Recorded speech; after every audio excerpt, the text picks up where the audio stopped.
عاشقان مصطفیٰ صلی اللہ علیہ وسلم اس مہینے دے اندر بھی شوال دے 6 روزے رکھتے ہیں، رمضان شریف دے روزیاں دے نال ملاندے نے۔ اللہ کریم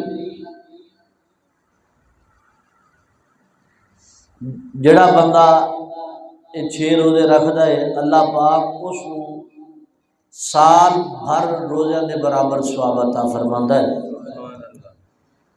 رکھن دا یہ طریقہ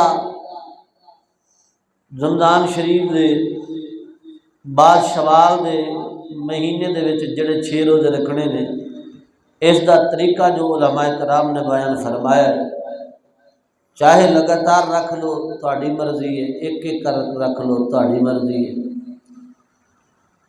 اللہ پاک رمضان شریف تو بعد شوال دے روزے رکھن دی سانوں توفیق عطا فرماوے۔